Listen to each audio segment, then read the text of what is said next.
Anyone here who has a YouTube channel who goes out picking gets the comments like, you're ripping people off. Oh, you're only in here. You're only in this for the money. There's so much more to picking than just that. Welcome to Flipping and Punching, and today we're gonna pull some eBay orders. I got a package up. I think we got what? Maybe like 12 or 14 eBay orders. I think one Macari order. I think we got 2 Poshmark orders, and we got a Whatnot Marketplace order. So we got about 15, 16 items going out today. Got a really big item going out, which I'm super pumped about. Let me tell you guys, it's been a rough week. It's Monday, so I'm doing a Whatnot tonight, a Disney pin show. And this will be my 5th Whatnot in the last 8 days. I have taken on way too much, and I am getting extremely tired from packaging. I've already made one trip to the post office today to finish up all my Whatnot orders. I still got like 3, I think I got like 5 more to go, but it's been rough, especially when you do this by yourself. I will tell you, if you guys do live selling, make sure you can package up all your items, get them all out in enough time. Be careful jumping on raid trains and jumping on all these additional shows. It's great for marketing, but it's a lot of work, man. And sometimes it's almost not worth the amount of work. As you guys know, I'm on Operation CSO. We're here to try to clear shit out. It's working. We have gone through, I mean, you can look at these totes. This tote has barely anything in it. This tote has barely anything in it. This one is completely empty. The bag's empty. Here's another tote. This is down to like the last couple things. So it's been good. I'm trying to reach my goal, guys, but getting stuff cleared out so I can get a better under control of things. And this way we can try to take the business to another direction. We will talk more about that later on. Let's pull the first order. And it's gonna be a Whatnot Marketplace order. Now, as you guys know, I've been cross-listing with Vendoo, and it's really been paying off. This is a big sale, and it's super unique. Check this thing out. It is a giant water jug from the Spider-Man movie. This is from Spider-Man movie number 2. If I'm not mistaken, I think that movie came out in 2004, 2006, sometime around there. But this thing was brand new. I got this when I was with ADH Dave, and I think American Arbitrage maybe, when we were at the Webster Flea Market. I bought this probably like 6+ months ago, and I did a big buy from this like toy lot, and it worked out well. I got a lot of good things. I've already made my money back in the first sale, so this is pure profit, but I had this listed for $100 and buyer bought it outright. So I got $100 plus shipping for that. So that's a great way to start. All right, next time we saw is actually a big lot of comic books. These are Iron Man comic books. I'm not gonna go through all of them, but you can get the drift. It's a massive, probably like a lot of like 25 of them. It goes from 237 all the way to 294. All the major keys have been removed, but still great for filler or someone who's trying to put together a set run. Had this listed for $49.99. Buyer sent me an offer for $35 and I accepted. So I got $35 plus shipping. Great deal for them because they're paying a little bit more than $1 a comic book. So good pickup there. And I got these in a massive lot. I've already made my money back and I have like 20 boxes to go through. So I'm going to start putting these in big bundles on eBay and online to try to move a bunch of comic books so I clear up some space. All right, next time we saw is actually another comic book. Now, this is an individual comic book. Usually when I get comic books, I was listing anything that was like $10 or more. I had a big Star Wars run that was a rare and hard to find run. So I did list them up. Knights of the Old Republic. This is number 0. I went to a yard sale and asked something in comic books, and it was a lady that was in her mid-50s, and if I was a betting man, which I am, I would have bet the house on that she didn't have anything. And she said that her uncle just passed away and she inherited 5 boxes of comic books. We made up making a deal for $150 for all the books. I quick went through them. I didn't see anything really big in there, but I knew I could sell them off in runs. There was some Star Wars ones in there, so I knew they were going to have some type of value. This one didn't really sell for much. I think we got like $8.99 or $6.99 plus shipping for this. But when I was going through these comic books, I did find 2. The most random thing, it was all like new stuff. In the middle there, nothing was bagged or board. They were just thrown in there. Was 2 comic books, 2 Golden Age comic books, Planet Comics, and we end up getting, I think, like $1,000 or something for those books. So, had no idea that they were in there. I would have offered more there originally, but you just never know.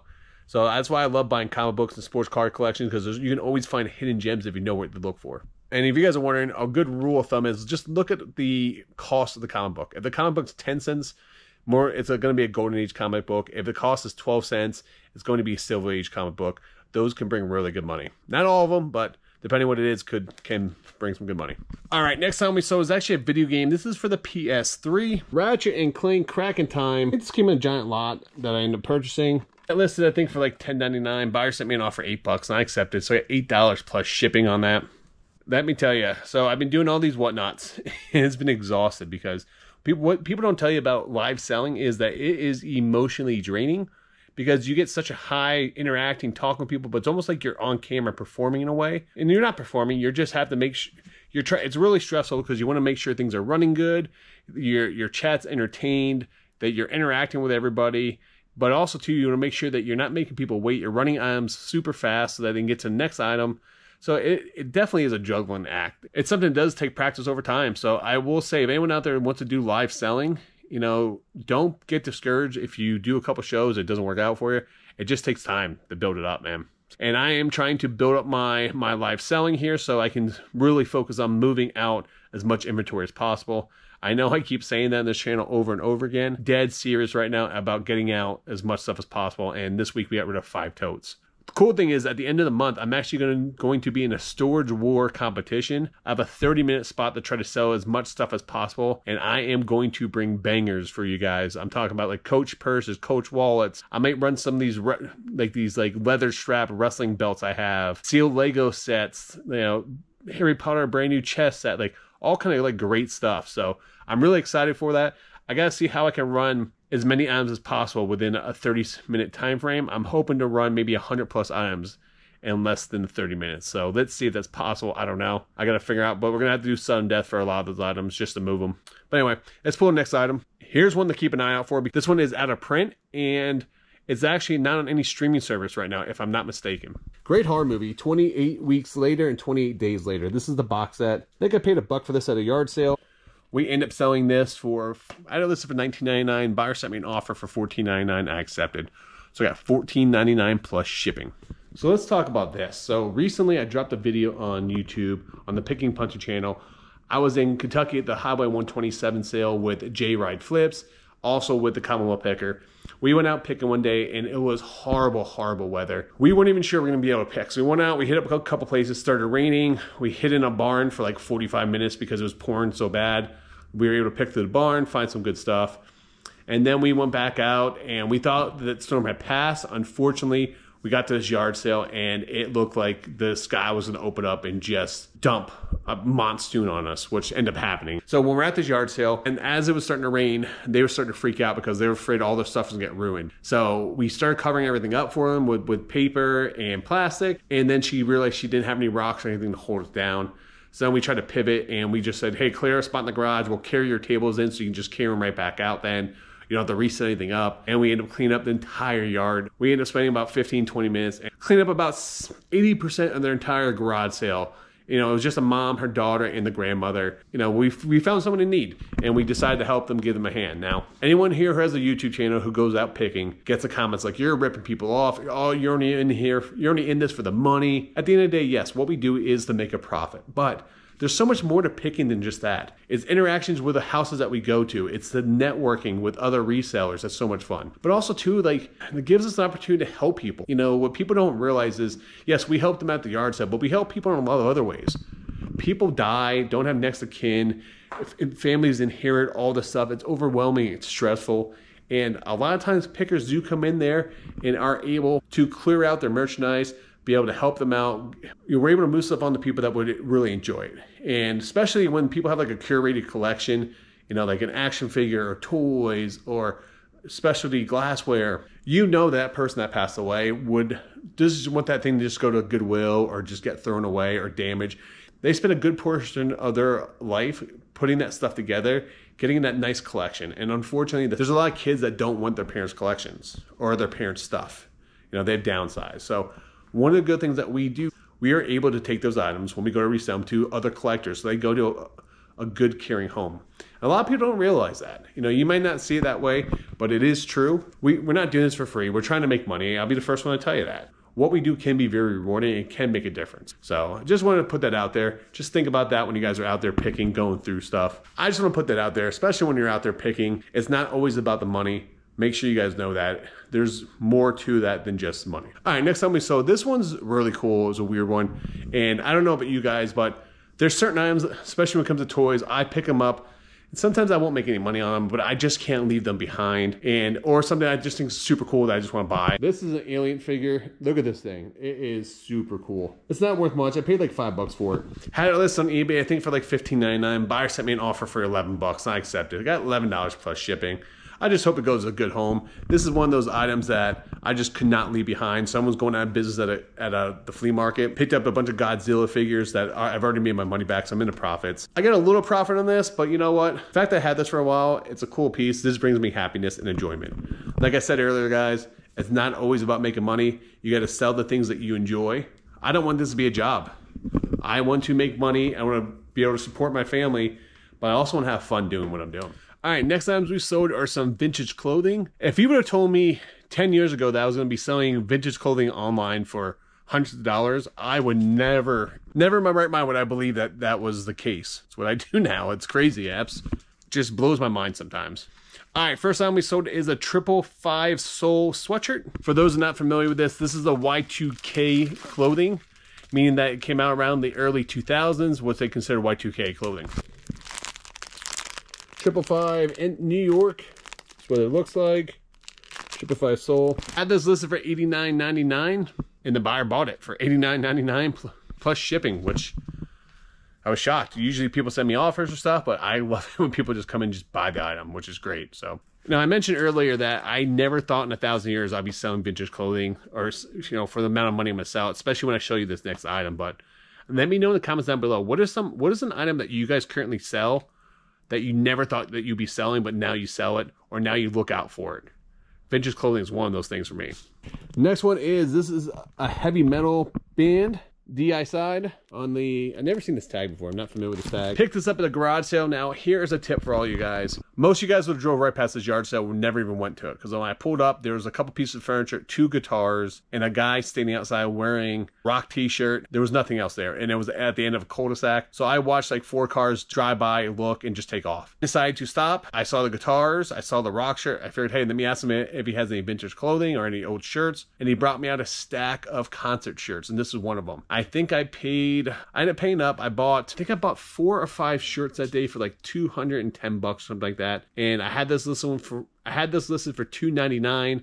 Sent an offer for $250 and buyer accepted. So I got $250 plus shipping. I'm shocked, absolutely shocked about this. This is actually a long sleeve shirt. A lot of times we find these old vintage concert tees, they're always short sleeve. It does make it a little bit more rare to find long sleeve shirts and concert tees. All right, these next 2 items I sold on Poshmark. I know what you're thinking, oh, he sold more clothes. No, I don't sell any clothes on Poshmark. I don't get it. I sell everything else but clothes on Poshmark, which is weird because Poshmark is a clothing selling platform. But let me show you what I sold. All right, so I found this micro recorder when I was in Kentucky at the Highway 127 sale, and then I went to another sale and I find these tapes. So what they like to do with electronics, like especially like VCRs, cassette tapes, if I have blank ones, I pair it together. It does help sell them and does give it a premium to it. This does work. I did test it out. I paid $2 for it. I end up listing it on, I think I listed it for $39.99. Buyer sent me an offer for $32 and I accepted. So I got $32 plus shipping, and that was sold on Poshmark. Next time we sold is also on Poshmark. Now this is a board game. If you guys saw the video where I went to a garage sale and I bought a bunch of collector's edition Monopoly pieces. This was one of them, Rudolph the Red-Nosed Reindeer. You guys don't know, be on the lookout for collector's edition Monopoly games, especially if they're sealed, they can bring a premium. Had this listed for $34.99. Buyer sent me an offer for $15. I know a lot of you guys get upset when buyers send you really bad offers or really low offers. I just count them at $30 and the buyer accepted, so I got $30 plus shipping. Don't automatically decline them right away because your pride gets in the way. Always try to counter them, try to work with them. Sometimes they're just trying to lowball you to see, what you would potentially take for the item. And sometimes they're going to buy it regardless, whatever you counter them back. And this seems like it was one of those times. So we get $30 plus shipping on that.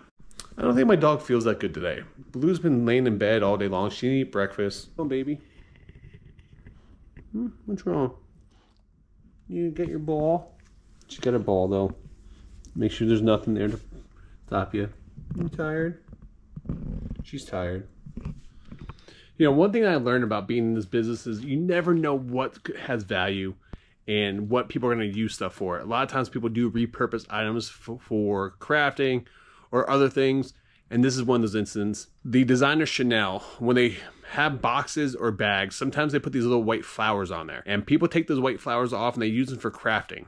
When I did this big designer pickup, I got a whole container of these white flowers, so I put them in lots of 4 and sell them on eBay, and they do really well. See the flowers here? They flip them over, there's a little sticky thing on the bottom. Even though these are used ones, they still sell. Someone sent me an offer for, I had it listed for $24.99, one sold, and someone sent me an offer for 15 bucks and I accepted.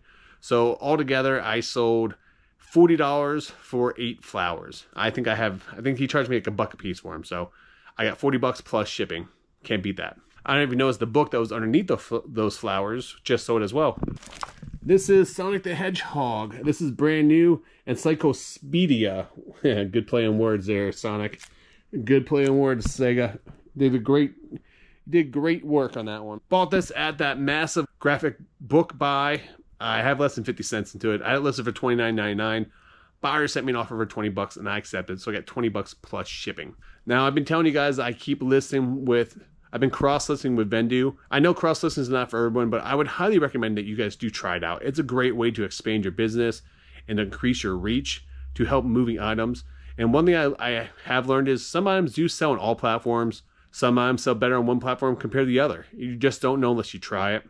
This is one of those items that we cross-listed with Vendoo to Mercari, and it sold. These are Disney Winnie the Pooh leggings. These are brand new with tags. Picked these up at the flea market here in Florida. I got like 4 or 5 pairs of leggings, and I did a big lot with like a Dooney and Burke Disney purse and some other stuff. I think I paid 70 bucks for everything. I've already sold the purse and made my money back. So we had these leggings listed for $19.99. Buyer sent me an offer for 16 bucks and I accepted. So I got $16 plus shipping. Now, if you guys are interested in trying Vendoo, you guys can try it for free. I think you get like 7 free listings, but I mean, they have plans starting at like 10, 20 bucks. It's pretty cheap, honestly. And if you do one of the smaller plans, I recommend only listing your high-end items across multiple platforms. I think I have like the mid-tier plan, like was like 40 or 50 bucks a month, and I just allows me to cross list up to like 600 items. You don't have to cross list all your items when you guys use these apps. You can pick and choose what you guys want to do. At first, when I first started doing it, cross listing, I didn't list anything like under 10 bucks. I didn't cross list.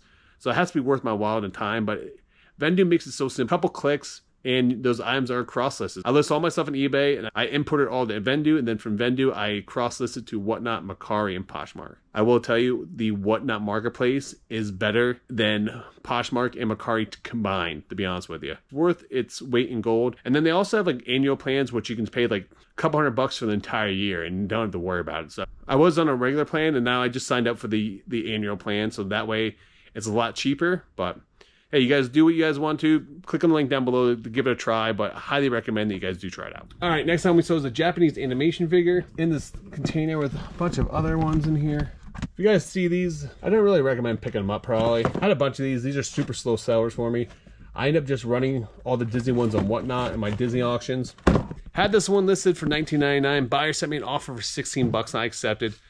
It's probably been up there for like 6 months or more, so not the best buy. When you do private picks, you take the good, the bad, and when they're offering you a bunch of stuff and you want to keep that connection going for future picks, you buy everything. So I think I may have like $5 into it. Let me give you guys some Whatnot advice. Or if you guys are going to start listing a ton of stuff on eBay that you normally don't list, make sure you have enough supplies. Tonight will be my 5th Whatnot in 8 days that I should check how many supplies I had, because I went through, on Friday and Saturday, I shipped out probably over 50 packages. Today, I'm shipping out another 50-something packages, and I just realized I ran out of my most important box I normally use. I think it's 8x6x4. Got to order more of those. Also do my bubble mailers are almost out, which I use to ship my small items, all my Disney pins in. Yeah, not good. So I got to order all those supplies. Hopefully I can get them here fast. All right, we saw another item here. This is a camera. I bought this at the flea market from another reseller. Doesn't sell online, and anytime he gets good deals, he always hits me up and tries to sell me stuff. Cool thing about this is actually a waterproof camera meant to take pictures underwater. So if you guys do see this camera, make sure you pick it up. They go for really good money. Comps of this camera are anywhere from like 80 to